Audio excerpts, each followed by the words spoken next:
आदित्य उस रात देर से घर आया था, इसीलिए बेड पर गिरते ही सो गया। लेकिन कुछ देर बाद उसके कमरे का दरवाज़ा बजा और उसको पिता की आवाज़ सुनाई दी। वह उसे किसी से मिलवाना चाहते थे। आदित्य जैसे-तैसे उठकर दरवाजे तक पहुंचा और जैसे ही दरवाज़ा खोला तो हैरत के मारे उसकी आंखें फटी की फटी रह गईं, क्योंकि उसके पिता ने गले में हार पहना हुआ था और उनके बराबर में सजी-सवरी लड़की लाल जोड़े में खड़ी हुई थी। यह सब कुछ देखकर आदित्य को अपनी आंखों पर विश्वास ही नहीं आ रहा था, क्योंकि अभी तो उसकी माँ को गुजरे 3 महीने भी पूरे नहीं हुए थे और उसके पिता ने दूसरी शादी कर ली, वह भी एक कम उम्र की लड़की से। उसके बाद आदित्य ने जोर से दरवाज़ा बंद किया और गुस्से के मारे होठों को भींचता हुआ वापस अपने बेड पर जाकर बैठ गया। उसका दिमाग उलटकर रह गया था। वह सोच भी नहीं सकता था कि उसके पिता सिर्फ उसकी माँ के मरने के इंतज़ार में बैठे हैं।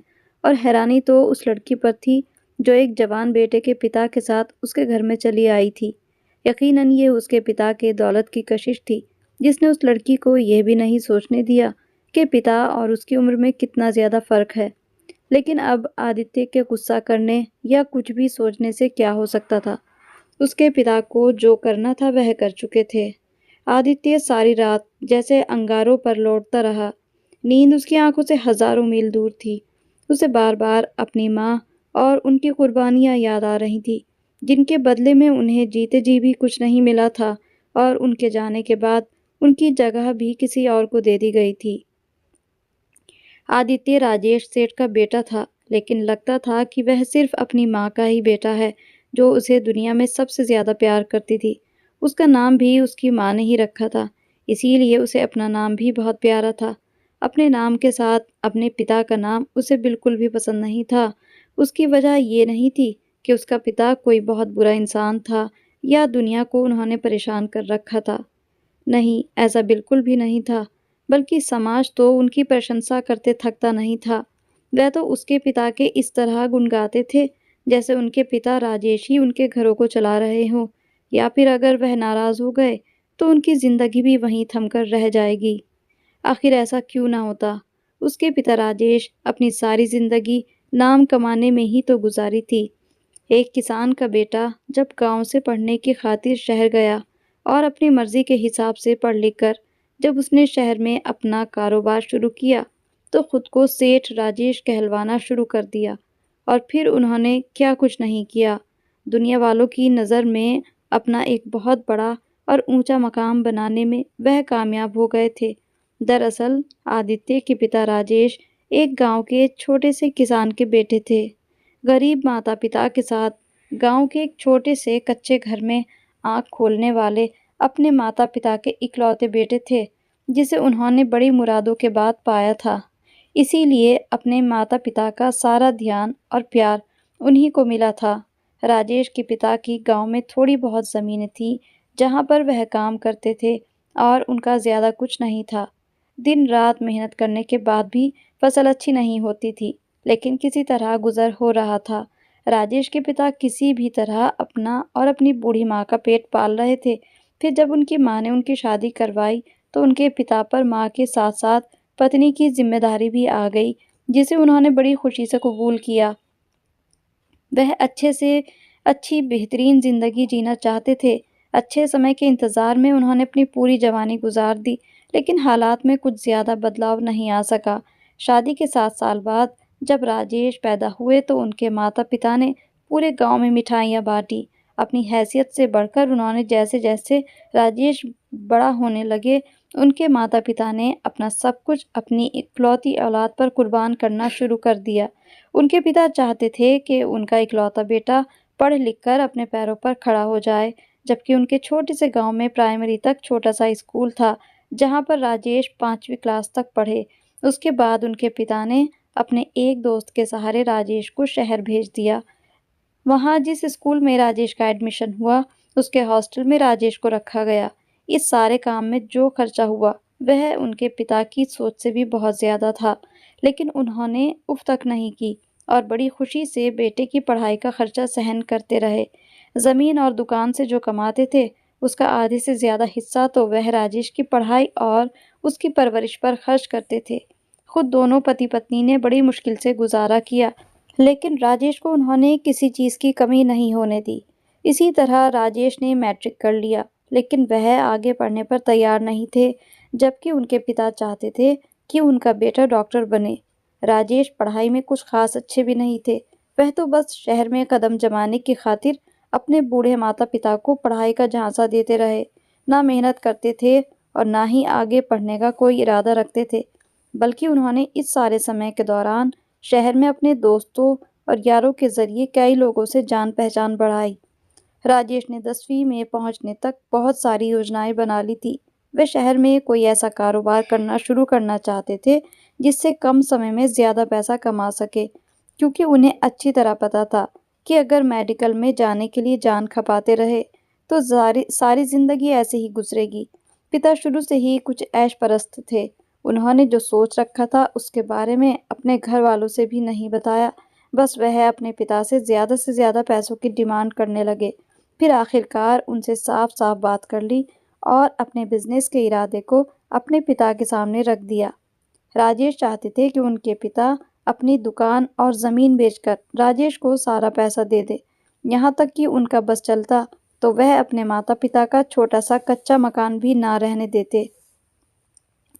राजेश के पिता ने बेटे के प्यार और ज़िद के सामने मजबूर होकर उनकी बात मान ली और दुकान बेचने पर तैयार हो गए। लेकिन राजेश पर तो जैसे पैसा कमाने का कोई भूत सवार था। वह अपने पिता को मजबूर कर रहे थे कि वह अपनी ज़मीन भी बेच दें। हालांकि उनके पिता का ऐसा कोई इरादा भी नहीं था। उन्हें तो ये उम्मीद भी नहीं थी कि ज़मीन से कुछ हाथ आएगा। लेकिन राजेश की नज़र कुछ और ही देख रही थी। राजेश ने शहर में रहकर लोगों से इतने संबंध बना लिए थे कि उन्हें प्रॉपर्टी के बारे में काफ़ी जानकारी हो गई थी। राजेश के पिता की ज़मीन गांव के बाहर की तरफ थी और वहां से एक कच्ची सड़क भी गुजरती थी।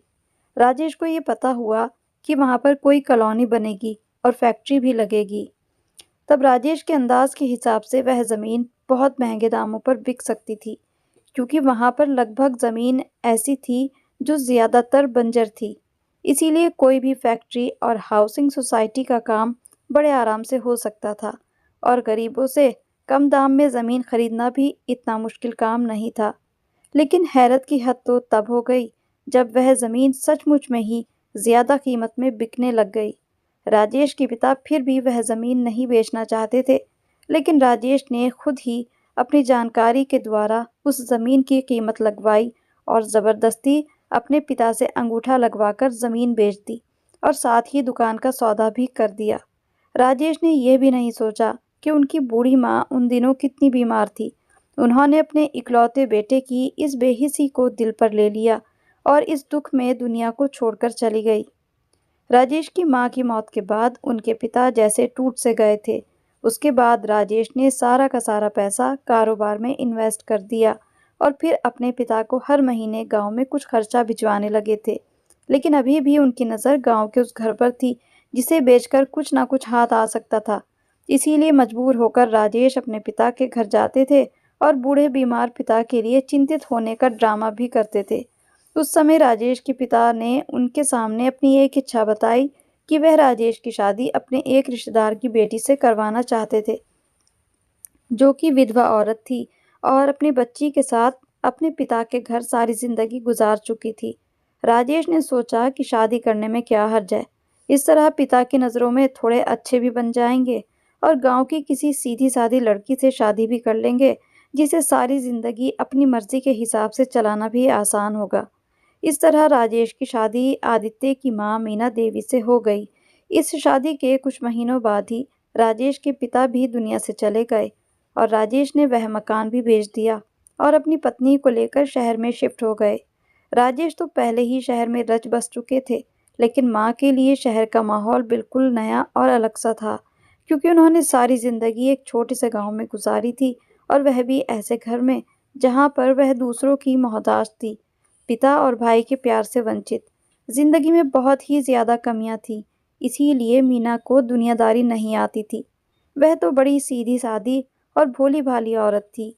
मीना ने कभी राजेश की मर्जी के खिलाफ सांस भी नहीं लिया था। जैसा वे कहते, मीना वैसा ही करती थी, क्योंकि उन्हें अच्छी तरह पता था कि ना तो उनके पीछे कोई आने वाला है और ना ही राजेश के सिवा उनका कोई और सहारा था। क्योंकि मीना और राजेश की शादी के सिर्फ 2 साल बाद ही मीना की माँ की भी मौत हो गई थी। उसके बाद तो जैसे मीना के लिए मायके के दरवाजे ही बंद हो गए थे। वैसे भी जब से राजेश ने वह गांव छोड़ा था, फिर दोबारा पलटकर वहां गए ही नहीं। उन्होंने अपने आप को बिजनेस में इतना बिजी कर लिया कि उनके पास ना तो मीना के लिए ही समय होता था और ना ही राजेश को ये फिक्र थी कि घर में वह अकेली उनका इंतजार करती रहती है। आदित्य तो माता-पिता की शादी के 3 साल बाद पैदा हुआ था। उस समय पिता ने खूब खुशियाँ मनाई और खूब गरीबों में दान किया, लोगों में मिठाई भी बाँटी थी। लेकिन शायद वह ये भूल गए कि सिर्फ़ यह सब करना ही औलाद के हक़ में नहीं होता, बल्कि पत्नी और बच्चों के लिए उनके प्यार और समय की भी ज़रूरत होती है। लेकिन पिता ने पैसे कमाने की धुन में हर चीज़ को पीछे छोड़ दिया। आदित्य ने जब से होश संभाला था, अपने पिता को इसी तरह मशीनी ज़िंदगी गुजारते हुए देखा। आदित्य के पिता राजेश घर में सिर्फ खाने-पीने और सोने के लिए आते थे। उसके अलावा उन्हें अपनी पत्नी से कोई मतलब नहीं था, क्योंकि पत्नी का काम तो सिर्फ घर और बच्चे को संभालना था। मीना अपने पति की हर ज़रूरत और खुशी का पूरा ख्याल रखती थी। वह इतना पैसा कमा रहे थे, उसके बाद भी सारे घर का काम मीना अकेले किया करती थी। 2 समय पति को ताज़ा खाना चाहिए होता था। दोपहर का पका हुआ खाना रात को खाना पसंद नहीं करते थे। रोज़ाना सफ़ेद रंग का सूट उन्हें हर समय तैयार चाहिए होता था, ताकि वह किसी भी समय घर आएँ तो नहा धोकर कपड़े बदलें और तैयार होकर दोबारा किसी कारोबारी मीटिंग के लिए चले जाएँ। यहाँ तक कि मीना उनके सारे शूज़ भी पॉलिश करके बिल्कुल तैयार रखती थी। राजेश का रुमाल, घड़ी, वॉलेट और ऐसी बहुत सी चीज़ें जो उनके रोज़ के इस्तेमाल में थीं, उन सब का ख़्याल भी मीना ही रखती थी। यहाँ तक कि वह छोटी से छोटी सी चीज़ के लिए भी मीना को आवाज़ देते और मीना सब कुछ छोड़-छाड़ कर पहले उनका काम करती, उसके बाद अपना काम निपटाती थी। राजेश को खाना भी समय पर चाहिए होता था और खाने के फ़ौरन बाद चाय भी बिल्कुल उनके स्वाद के हिसाब से मिलनी चाहिए थी, वरना छोटी से छोटी बात पर भी उनका पारा आसमान को छूने लगता था। आदित्य ने जब से होश संभाला था, अपने पिता को इस तरह देख रहा था। उसने कभी भी उन्हें अपनी माँ के साथ प्यार और नरमी से बात करते हुए नहीं देखा था। मीना और राजेश दोनों पति-पत्नी कभी आपस में बैठकर दुख-सुख की बातें नहीं करते थे, बल्कि मीना की तबीयत खराब होने पर भी राजेश उसका हाल तक नहीं पूछते थे। बस उन्हें हज़ारों के नोट थमा जाते थे और कह देते थे कि पड़ोसन के साथ जाकर डॉक्टर से दवा ले आना। यही हाल हर त्योहार पर होता था। कभी भी वह अपने पत्नी और बच्चे को लेकर शॉपिंग के लिए बाज़ार नहीं गए थे, बल्कि जब भी कोई ऐसा मौका आता, तो हज़ार रुपए मीना को दे देते और कहते कि पड़ोसन के साथ जाकर शॉपिंग कर लेना, और मीना नज़रें झुकाए चुपचाप उनसे पैसे पकड़ लेती। कभी पलटकर नहीं कहती थी कि उन्हें भी किसी चीज़ की ज़रूरत है या उन्हें भी पति का थोड़ा-सा समय चाहिए। ये सब कुछ देखते हुए आदित्य बड़ा हो रहा था। वह स्कूल में पढ़ता था, कैसा पढ़ता है या किस समय का उसका क्या रूटीन है, इससे राजेश को कोई लेना-देना नहीं था। बस उन्हें ये पता था कि उनका बेटा शहर के बड़े स्कूल में पढ़ रहा है और पढ़ने के लिए भी एक हाई-फाई क्वालिफ़ाइड टीचर उसके घर आता था। राजेश की अलमारी में एक से बढ़कर एक सूट और कमरे में हर कीमती सामान मौजूद था। यहाँ तक कि जब वह 8वीं क्लास में पहुँचा, तो राजेश ने आदित्य को कंप्यूटर और साउंड सिस्टम भी लेकर दे दिया था। वह मीना को हमेशा यही कहते थे कि मैं सारी ज़िंदगी जो भी कुछ कमाता रहा हूँ, वह तुम दोनों के लिए ही कमाया है, क्योंकि मैं नहीं चाहता कि तुम दोनों को किसी तरह की कोई परेशानी या तंगी का सामना करना पड़े। लेकिन पता नहीं राजेश ये क्यों नहीं समझते थे कि उनकी पत्नी और बच्चे इंसान थे, जिन्हें उनकी ज़रूरत थी, जिनकी अपनी कोई कई भावनाएँ, कई इच्छाएँ थीं। वह तो अपनी पत्नी की तरह शायद अपने बच्चे को भी रोबोट समझते थे, बस अपनी मर्ज़ी के हिसाब से चलाना और हर काम में अपनी राय को महत्व देना उन्हें आता था। इसी तरह एक मशीन की तरह ज़िंदगी गुज़ारते हुए आदित्य ने 10वीं क्लास पास कर ली। वह पढ़ने में अच्छा था और मेडिकल में जाना चाहता था।